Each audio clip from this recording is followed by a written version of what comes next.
This telecast was pre-recorded for immediate transmission.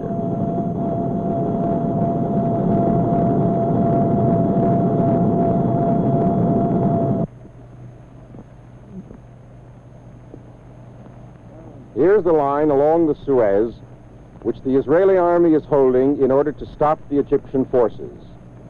We are at an outpost on that line with Moshe Dayan. Our main military policy here is to hold the line, to hold a static line. But it's not as simple as that. Let me put it like that. We are conducting here a static strategy, holding a stable line, but at the same time dynamic tactics. We are striking inside Egypt, over the line, because war has its own logic. You can't just hold the line if you really want to hold the line. You have to do things on tactics. So you will see a line here, and this is our line. We are not looking after more conquerors, and we are not trying to go inside Egypt to stay there. Only that we are trying to turn it into a boomerang and to make it more difficult for the Egyptian than for us. I hope that one day Nasser will find out that he thought that he was mounting a racing horse, and he'll find out that he's riding a tiger. General Dayan, what do you expect of American Jews in the difficult days ahead? Do you want the truth? Well, we would like you to be with us and to act for us. To be with us, to feel the way that we feel, to have faith in our way, and to share our difficulties, our problem. We have a financial, economic, and political problem.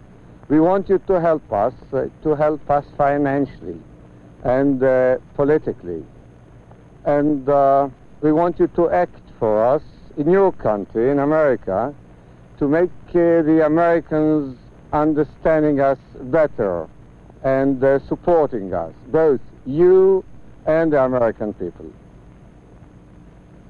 At this distance, you can dimly see the destroyed city of Suez on the Egyptian side. The city is empty except for a few maintenance personnel. All the Egyptian cities along the Suez are evacuated now. Almost 1 million Egyptians have moved into the interior, actually refugees in their own country. Their leaders stubbornly refuse to make peace, and simple people suffer. On the Israeli side of the Suez, young men are poised for any eventuality. To see them here, daily risking their lives, freely and willingly risking their lives, is one of the most touching sights in all of Israel. Their leaders expect courage and bravery of them, and the boys give it to them. Not the least reason is that their leaders set the example for them.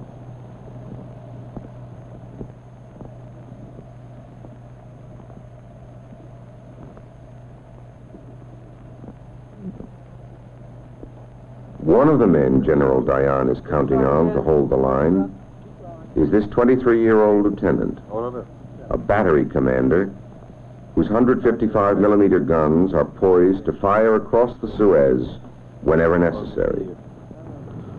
Well, this place is quite a lonely place.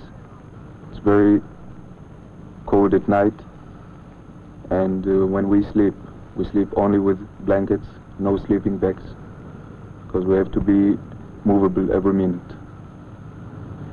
Now, food is good, but when you eat the food, most of the times sand gets in, and that's the worst.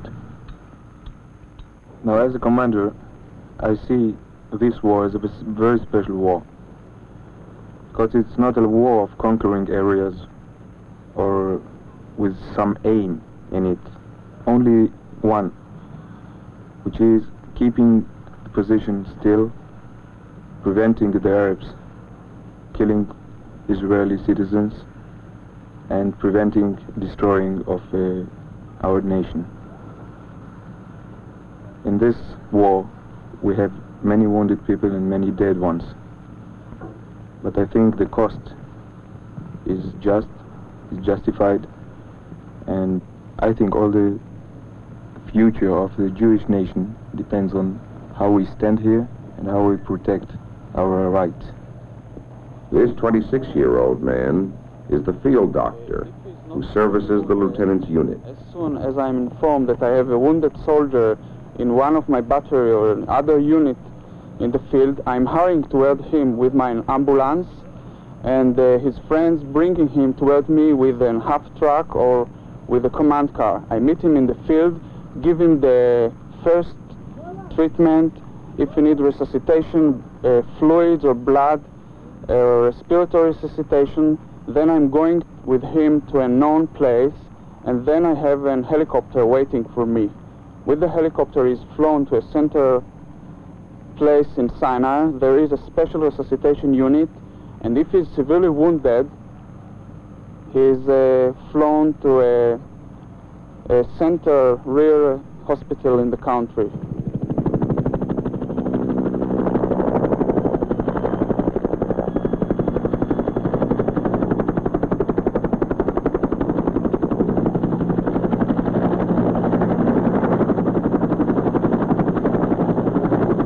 Today, the sound of a helicopter usually means one thing. Another boy has been wounded or killed. If the ambulance goes to the back of the helicopter, the boy is dead. If it goes to the front, he is still alive.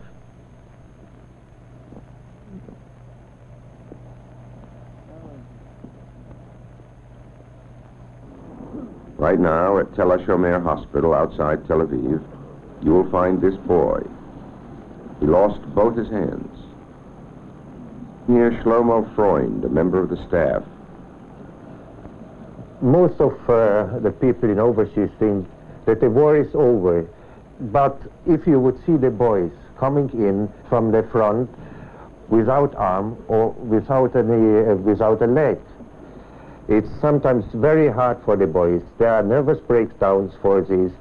There are sometimes cries, tears in their eyes, not in public, but sometimes I find them in bed and they are crying because they do not know what will be. They would be ready to go again, I know it.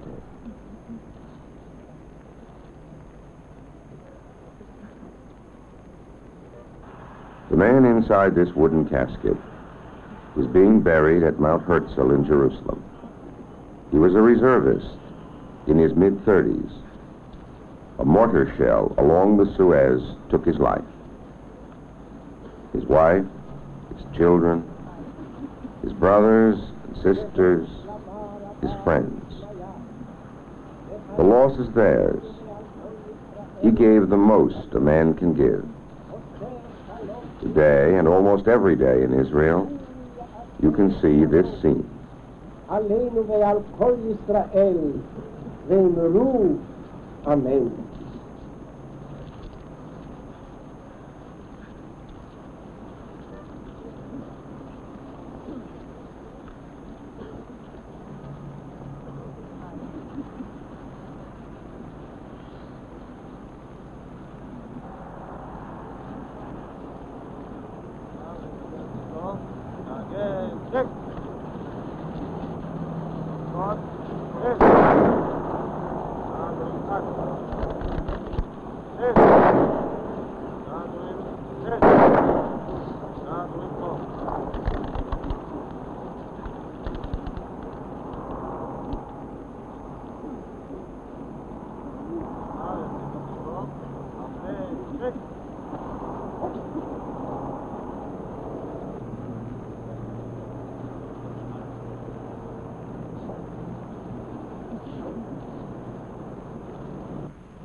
The widows of Israel bear testimony to the sacrifice of its people. This is a young widow, a girl from Australia who came here 9 years ago and married an Israeli boy. And even after the death of her husband in the Six-Day War, she decided to stay here. And I remember that Sunday after the war, when they came back and told everybody. I think that must have been all over the country one of the worst days that we all experienced together. But then, 3 months after the war, my son was born. And he and all the other children who have been born to widows are the hope and future of this country. Because they are all we have left. They look like their parents, their fathers, they act like them. And for me, that is the most wonderful thing about it. I don't feel that he's been so terribly lost. When I look at him. Yes?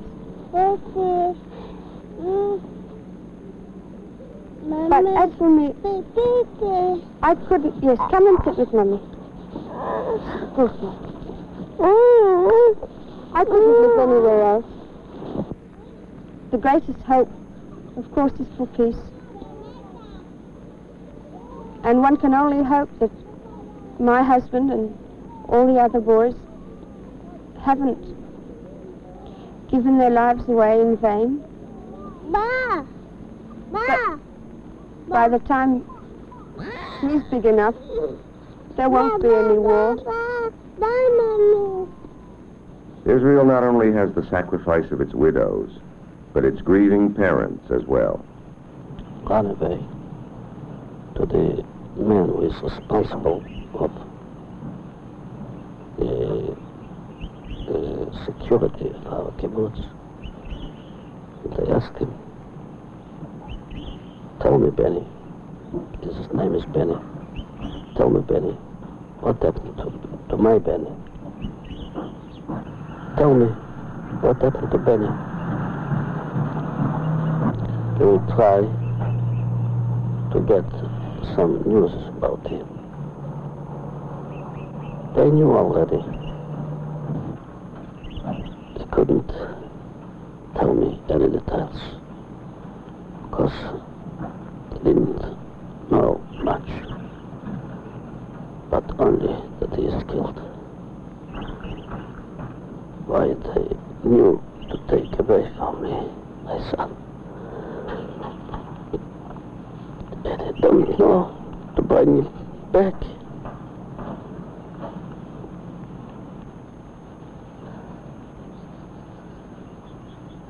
Even they have other children, but nobody's coming to this place. He is no more, but he is with us always.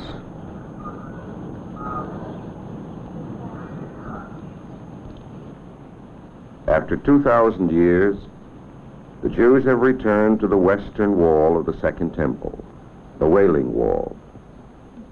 More lives were lost reclaiming the old city and the wall than at any other location during the Six-Day War. They were lost because the Jews wanted to minimize the destruction to the holy places. Not only our holy places, but the holy places of others. Foreign Minister Abba Eban talks to you now from the wall at Jerusalem. I've come here to speak to the Jewish communities of the United States. And to do that, I've come here to the cradle of our nation, to the place where our people and its faith were born. The place where all the mystery and the tragedy and the glory of the Jewish story come together. We have come back to the birthplace of our people forever. We have come here to stay. Now, there are other places where we shall have to stay, but none with a deeper significance than this. We are no longer cut off from the shrines of our people, and no longer do Jordanian guns threaten us from this place.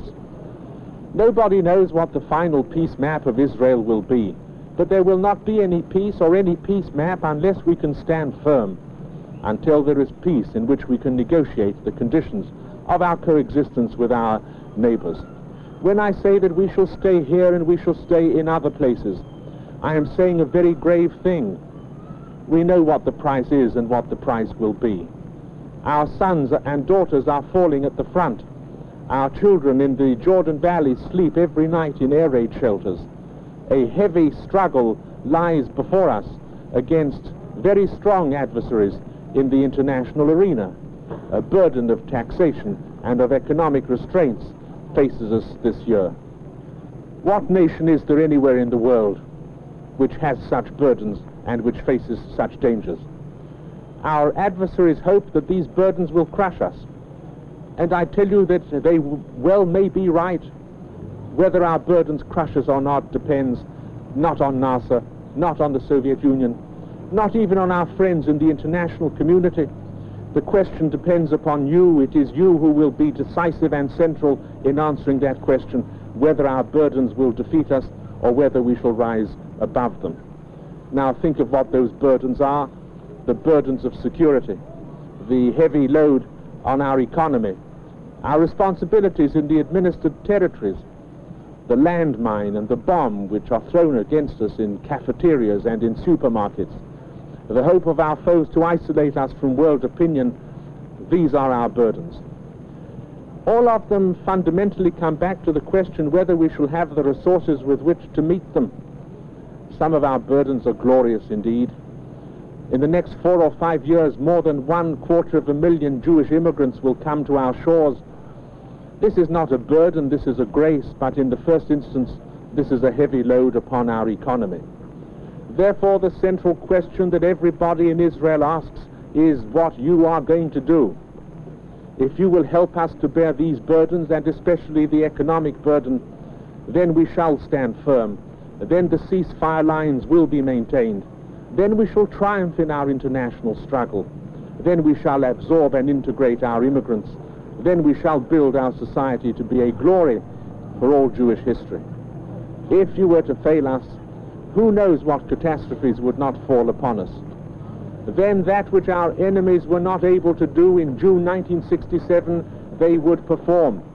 I tell you that our burdens are too heavy for us to bear alone.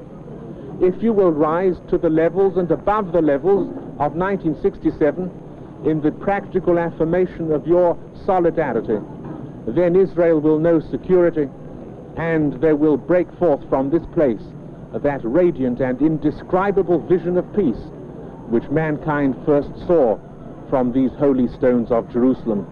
This is our danger, this is our opportunity. I call upon you in the name of every Israeli to help us surmount those dangers and to rise to the level of our opportunity. Israel is home to every Jew who needs a home. By sea and by air, the children of Israel continue to come home at rates that are ever increasing. These people, our people, need housing, need work, need hope. We must help them. Israel today is absorbing immigrants at an average rate of more than 1,000 a week. During this year, 60,000 persons will come in from all parts of the world. They will come from all countries, in all conditions, most with no money and few possessions. And there are still hundreds of thousands more to come from lands of distress, from behind the Iron Curtain, from Muslim countries. It costs them on average $15,000 to bring each of these families to Israel and to process them through absorption centers, to provide them with housing, health insurance, social welfare, education, job training, and financial aid. And keep in mind that there are still 250,000 unabsorbed men, women, and children on social welfare, from previous waves of immigration. The bill for handling this absorption, plus the estimated 1970 intake, will run into hundreds of millions of dollars. This is the bill we must pay. You are today seeing the essential meaning of Israel. Jews coming home. Jews from all over the world coming home. We want them. We love them. They are the true meaning of the state. Along the Jordan border, roads and fields are unsafe until cleared by patrols searching for mines. In the kibbutzim and moshavim of the Beit Shan and Jordan valleys, there's daily shelling from the Arab side. These are not my children or your children, but they are our children who must sleep in bomb shelters every night. And how many of them, we ask ourselves, will see finally a truly secure state of Israel? And how many will have to die for it? Measure as you must your sacrifice against theirs.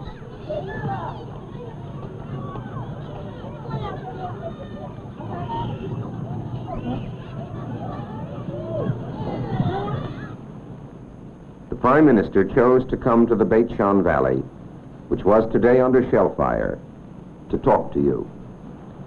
Friends, I must admit that it is rather difficult for me to speak to you at this present moment.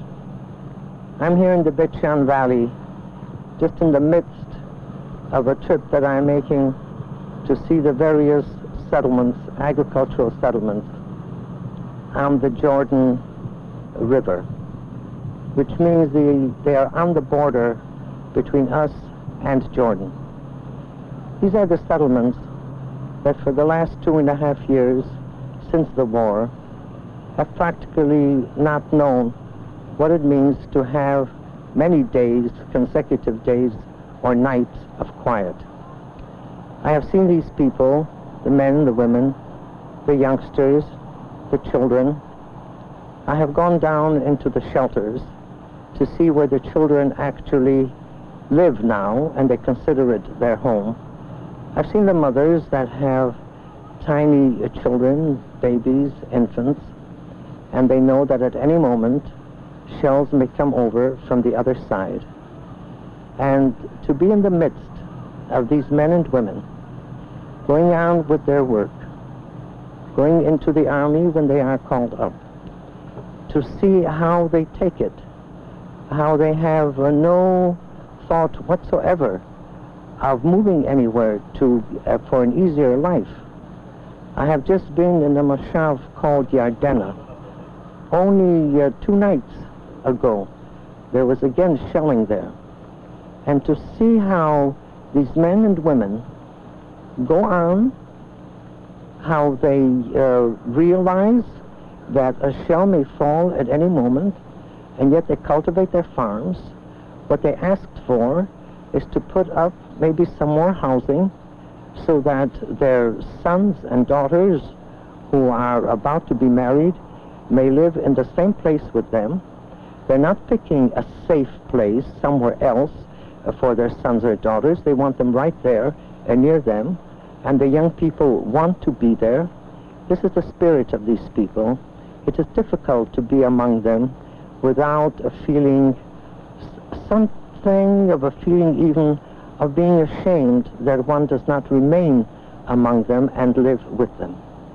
These are not the only agricultural settlements. There are many throughout the country, but there are our men, young men, our sons, in the various fronts, whether it's in the Suez Canal, or whether it's up north on the Syrian or the Lebanese border. This is the army. These are the people.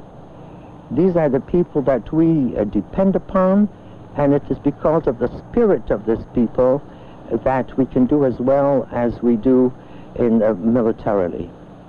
Now, we must simultaneously be prepared to absorb those immigrants that come.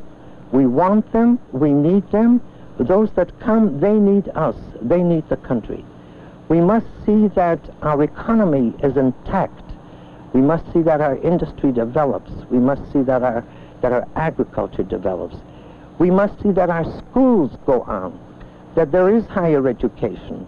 We do not know how long this war will last, and we cannot give up the opportunities or the necessity for our young people to grow up so that they in turn can live in a cultured, modern, democratic society. Some of you who have been in Israel, and some of you who have met in the United States, every once in a while ask me, how long can you take it? We don't ask ourselves that question. We can take it as long as it is necessary. We are convinced that peace will come. But peace will come on one condition, that we take it. Everything that has to come, we take it until there is peace. Our neighbors need peace as much as we do. They will make peace only with an Israel that is strong in spirit, that is strong military-wise, that is strong in its economy, that can take it. Looking around in this world for friends, for allies who will take it with us, there's nobody as constant that we can so depend upon that can take it with us as you are. You sitting here in the various places of the United States, listening to what I have to say from the valley of Bet Shan. It's a miraculous world that we can talk intimately at such large distances. Many of you have been here. I hope those that haven't been here will come. Those that have been will come again. If you were only here with me at this spot and making this trip with me, believe me, no words would be necessary. But I know that you understand. I know that you believe. I know that you want exactly the same thing that we want. I know that you too realize that we can win only in a partnership cemented very closely between us. You have done so in the past, and I'm convinced that you know that you must even do more so in the future. Shalom. That's how it is here in Israel today. What it will be like tomorrow depends in part on what you do tonight.